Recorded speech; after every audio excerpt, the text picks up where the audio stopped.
আসসালামু আলাইকুম। তো আজকে আমরা হচ্ছে দৈনন্দিন জীবনে কিছু পদার্থবিজ্ঞানের কিছু অংশ আছে যেগুলো থেকে আসলে এই অংশগুলো না আপনাদের সাধারণ জ্ঞানের মতো করেও প্রশ্ন আসতে পারে। সো অবশ্যই এগুলো পড়তে হবে।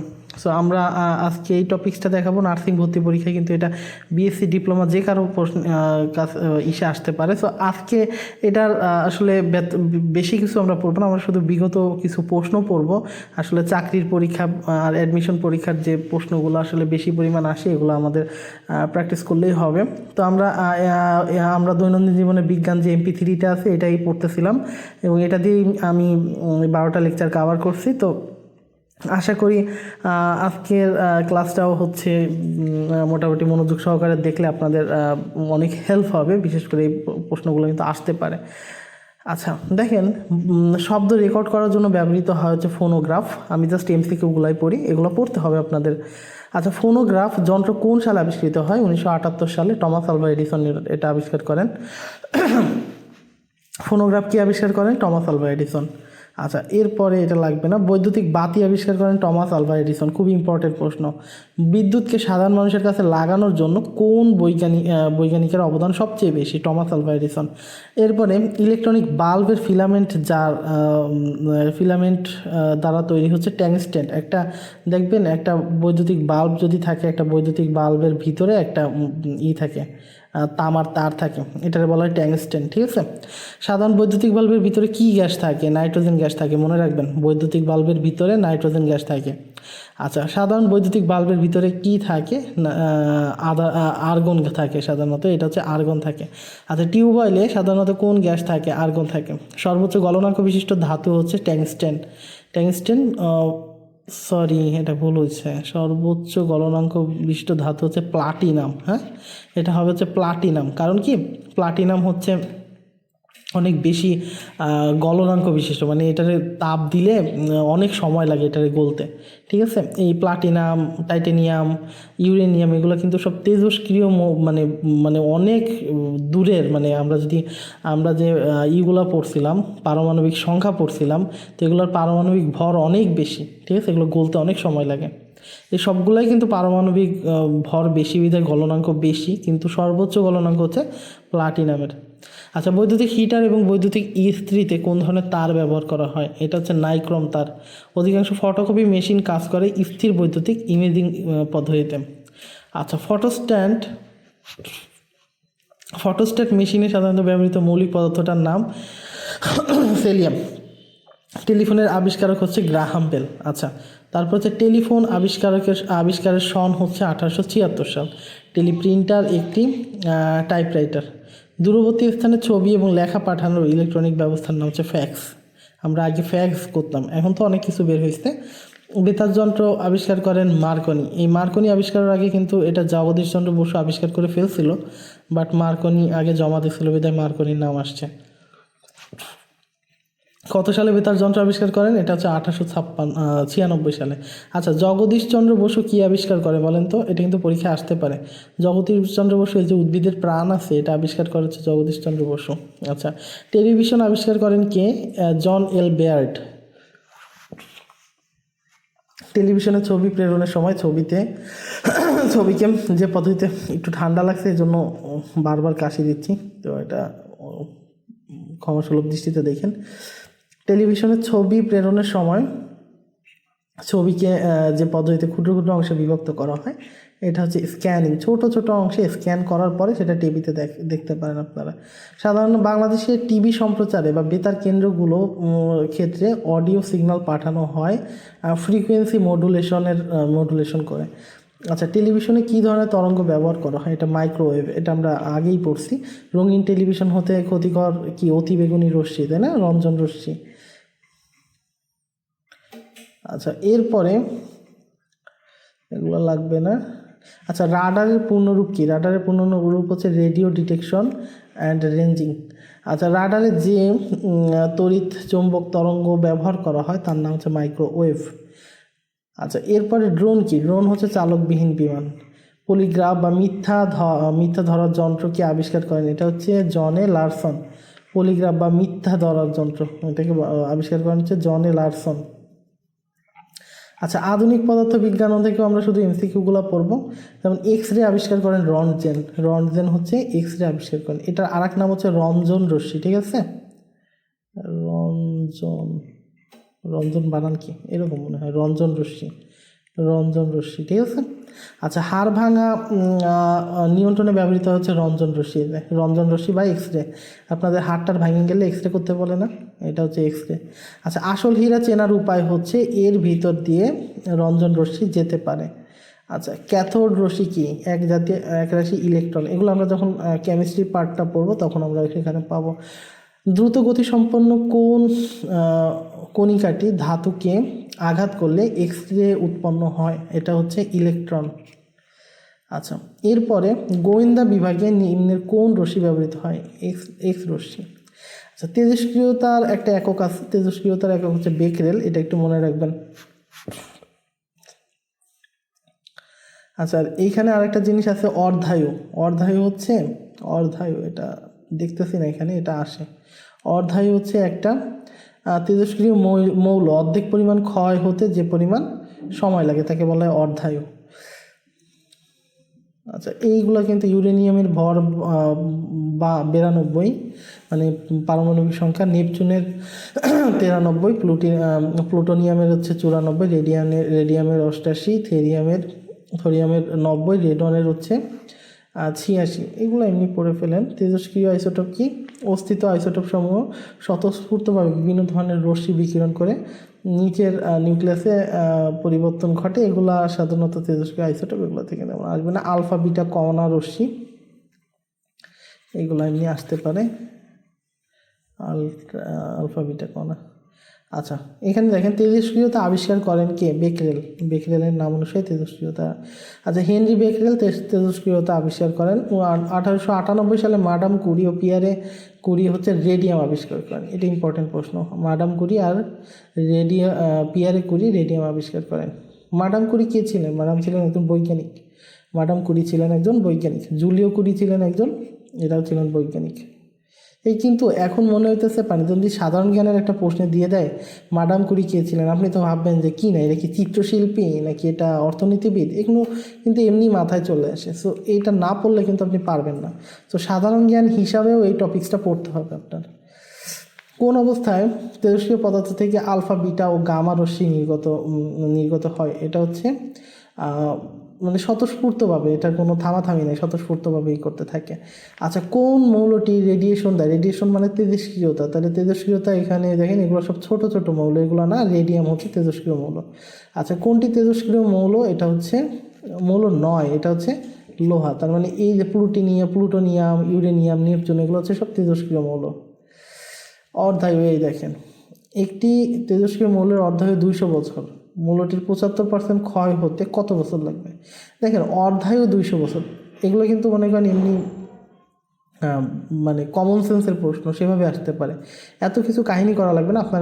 আমি বলছি না একটা পরমাণু অর্ধেক ক্ষয় হইতে লাগে হচ্ছে যে সময়, সেটা অর্ধায়ু। তাহলে অর্ধেক ক্ষয় হইতে যদি 200 বছর লাগে, অর্ধেক ক্ষয় হইতে 200 বছর লাগলে তাহলে পুরোটা হচ্ছে কত? মোট 400 বছর। মোট 400 বছর।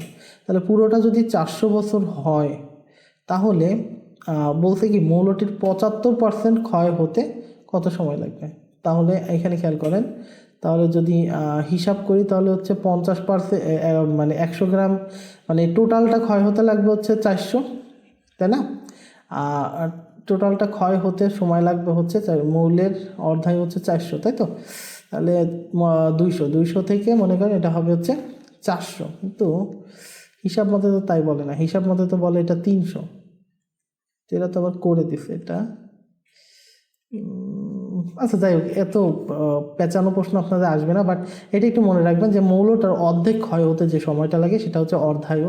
এবং যদি 200 বছর তার অর্ধায়ু হয় তাহলে মূলত তার সময় মোট 100% ক্ষয় হতে লাগবে হচ্ছে মোট 400, মানে ডাবল লাগবে, 200 বছর লাগবে, ঠিক আছে? আচ্ছা, এটা হচ্ছে 75% ক্ষয় হতে লাগে 200 বছর, 50 গ্রাম লাগবে হচ্ছে। আচ্ছা, এরা হিসাব করছে কি যে টোটাল যদি 100 গ্রাম হয় তাহলে 100 গ্রাম ক্ষয় হতে লাগে হচ্ছে 200 বছর, ঠিক আছে। আচ্ছা না, এগুলো এটার দরকার নেই, আমরা এটা একটু অ্যাভয়েড করে যাই। আচ্ছা, কার্বন 14 রেডিও আইসোটোপের অধ্যায় হচ্ছে এটা, এটা মুখস্থ থাকতে হবে 55-68 বছর। হ্যাঁ, কার্বন 14 রেডিও আইসোটোপের। আচ্ছা, এটা লাগবে না। বেকেরেল কিসের একক? তেজস্ক্রিয়তা। একই প্রশ্ন বারবার আসে। রেডিও অ্যাক্টিভ মৌল অনুসন্ধান করার যন্ত্র হচ্ছে গাইগার মুলার কাউন্টার।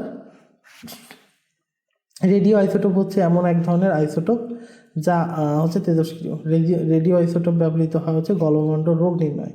নিচের কোন রশ্মির চার্জ ও ভর নাই? এটা হচ্ছে গামা। গামা রশ্মির চার্জ কোনটা? চার্জ নিরপেক্ষ। চৌম্বক ক্ষেত্র দ্বারা বিক্ষিপ্ত হয় না কোন রশ্মি? গামা রশ্মি। এরপরে জীবজগতের জন্য সবচেয়ে ক্ষতিকারক রশ্মি হচ্ছে গামা রশ্মি। টিউমার, ক্যান্সার প্রভৃতি রোগের চিকিৎসার জন্য ব্যবহৃত হয় হচ্ছে গামা রশ্মি। ক্যান্সার চিকিৎসায় ব্যবহৃত রশ্মি হচ্ছে ব্যবহৃত গামা বিকিরণের উৎস হচ্ছে আইসোটোপ। বিভিন্ন রোগ নিরাময়ে কোনটি ব্যবহৃত হয়? আইসোটোপ। আচ্ছা, আমরা একটু অনবায়নযোগ্য আর নবায়নটা একটু পড়ি। অনবায়ন হচ্ছে যেটা দিয়ে আসলে যে শক্তিকে বারবার ব্যবহার করা যায় সেটা হচ্ছে নবায়ন শক্তি। আর অনবায়ন হচ্ছে যেটাকে ব্যবহার করা যায় না বারবার, যেমন আমরা খনি থেকে যেগুলো পাই সেগুলো হচ্ছে নবায়ন শক্তি। আর নবায়ন শক্তি হচ্ছে এই যে সৌরশক্তি, বায়ু, পানি, এগুলো আমরা বারবার ব্যবহার করতে পারি একই জিনিস। ঠিক আছে। আচ্ছা, বায়োগ্যাসের এখান থেকে একটা প্রশ্ন আসে যে গোবর আর পানির অনুপাত হচ্ছে 1:2। গোবর আর পানির অনুপাত 1:2। তাহলে পানি আর গোবরের অনুপাত কত? তাহলে পানি ইস্টু গোবর হবে হচ্ছে উল্টা। তাহলে পানি আর গোবরের অনুপাত হবে 2:1। ঠিক আছে। অনবায়নযোগ্য যেটা আমি বলতেছিলাম একটু আগে বুঝাই দিছি। আচ্ছা, এখান থেকে কিছু এমসিকিউ আছে, এগুলো পড়লেই হবে। আচ্ছা, কোনটি নবায়নযোগ্য শক্তির উৎস?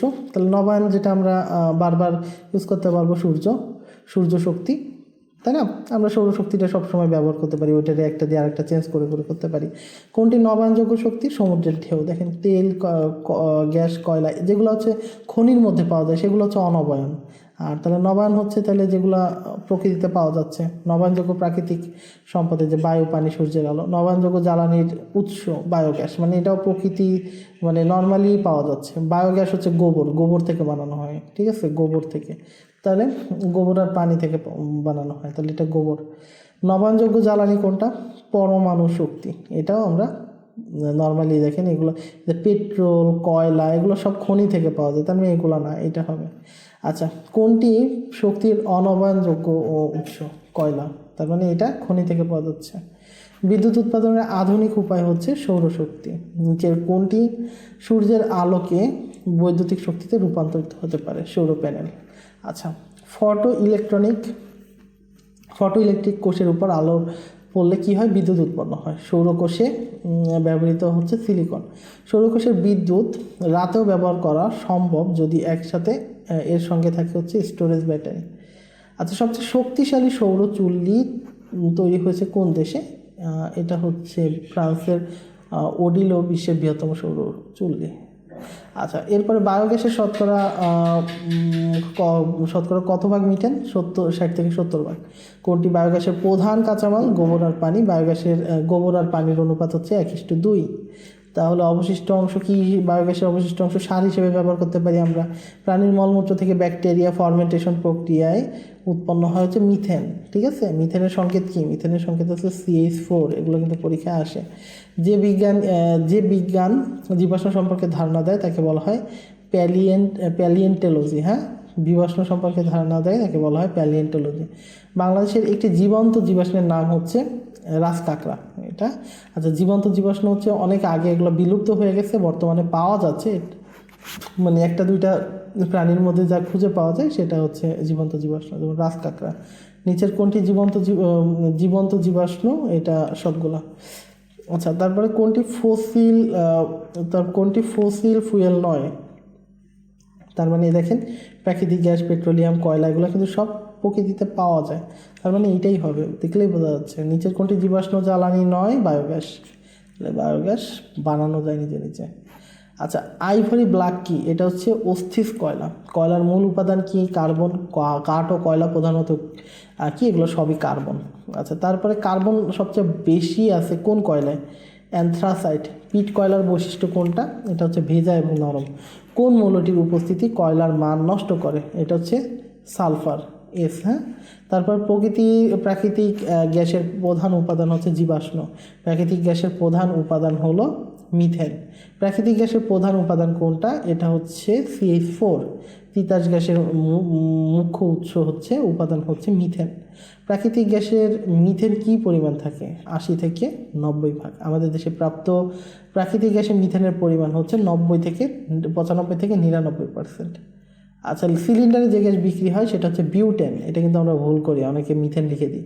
সিএনজি কি? সীসামুক্ত পেট্রোল। সিএনজির পূর্ণরূপ হচ্ছে কম্প্রেসড ন্যাচারাল গ্যাস। সিএনজি দ্বারা কি বোঝায়? রূপান্তরিত প্রাকৃতিক গ্যাস। সিএনজি চালিত ইঞ্জিনে জ্বালানি ব্যবহার করা হয় হচ্ছে মিথেন। কোনটি পেট্রোলিয়াম থেকে পাওয়া যায়? এটা হচ্ছে প্যারাফিন। রাস্তা বা ছাদের আবরণ হিসেবে ব্যবহৃত পিচ কোনটি থেকে তৈরি হয়? এটা পেট্রোলিয়ামের অবশেষ। কোনটি গ্রিনেস্ট ফুয়েল? এটা হচ্ছে পেট্রোল। তারপরে পেট্রোলের আগুন পানি দ্বারা নেভানো যায় না, কারণ পেট্রোল পানির চেয়ে হালকা বিধায় এটা করা যায় না। আচ্ছা, এগুলা থেকে তেমন প্রশ্ন নাও আসতে পারে, বাট এটা একটু পড়ি। কোন দেশে অ্যালবার্ট আইনস্টাইন জন্মগ্রহণ করেন? এটা হচ্ছে জার্মানি। আর এগুলো থেকে এমনি আসতে পারে। Imagination is more important than knowledge, এটা হচ্ছে আলবার্ট আইনস্টাইনের কথা। থিওরি অফ রিলেটিভিটি, এটা হচ্ছে আলবার্ট আইনস্টাইন। আপেক্ষতাবাদের আবিষ্কারক হচ্ছে আইনস্টাইন। E=mc², এটা আইনস্টাইনের সূত্র। এটা খুবই ইম্পর্টেন্ট প্রশ্ন, এটা আসতে পারে বিএসসি ডিপ্লোমা যে কারো। E=mc² থিওরির একটি ফর্মুলা, এটা হচ্ছে আইনস্টাইনের থিওরি। E=mc² আইনস্টাইনের। এগুলো লাগবে না, এটা হচ্ছে ওই সেই আপেক্ষিক ভরের কথা আইনস্টাইন বলছে। প্রখ্যাত বৈজ্ঞানিক আইনস্টাইনের নামে যে বাংলাদেশি বৈজ্ঞানিকের নাম, এটা হচ্ছে professor M N Bose. Einstein তত্ত্বের সত্যেন বসু প্রথম জীবনে কোন বিশ্ববিদ্যালয়ের অধ্যাপক ছিলেন? ঢাকা বিশ্ববিদ্যালয়। ঈশ্বর কণা হচ্ছে হিগস বোসনের নাম হচ্ছে ঈশ্বর কণা। আচ্ছা, নিউক্লিয় ফিউশন, এটা একটু বলি। ফিশন আর ফিউশন দুটা আলাদা বিষয়। ফিউশনটা হচ্ছে কি?